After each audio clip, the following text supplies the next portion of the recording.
Comment calculer votre prêt à taux zéro?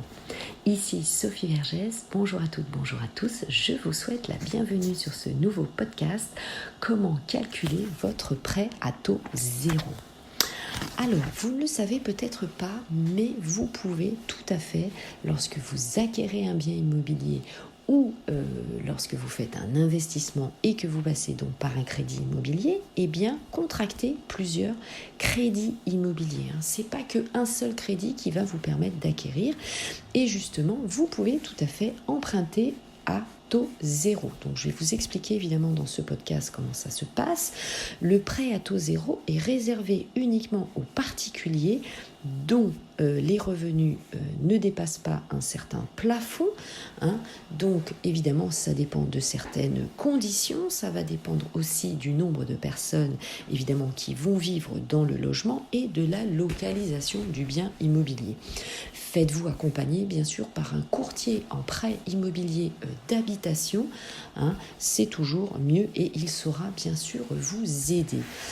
Alors tout d'abord, pourquoi c'est intéressant? Eh bien parce que justement, cela va vous ouvrir la possibilité d'emprunter des fonds, du financement sans intérêt.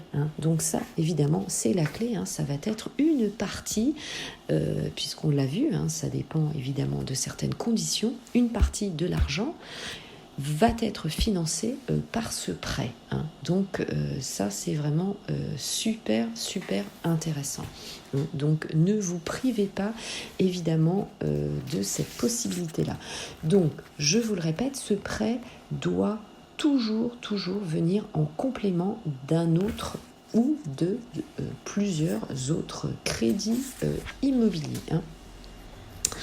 Alors, ce prêt à taux zéro, bien sûr, ce sera pour vous si vous n'avez pas été propriétaire, notamment de votre résidence principale au cours des 2 dernières années. Donc, il y a vraiment des conditions, donc ne soyez pas effrayés, bien sûr. Cela va financer 40% de votre opération au maximum.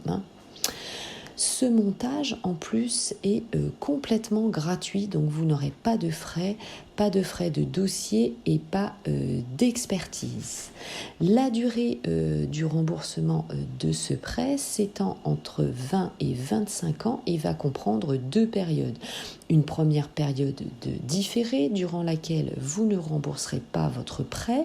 Elle peut être entre 5, 10 et 15 ans selon vos revenus. Et ensuite, une période de remboursement où vous allez rembourser après la période de différé et cela varie de 10 à 15 ans. Vous pouvez me suivre évidemment sur mes différents réseaux sociaux. Je vous les rappelle, mon groupe Facebook Investir en immobilier, l'immobilier au féminin, mes comptes Instagram, mon compte TikTok, ma chaîne YouTube et bien sûr je fais des lives le samedi à 18h sur mon groupe Facebook et sur Clubhouse à 18h30.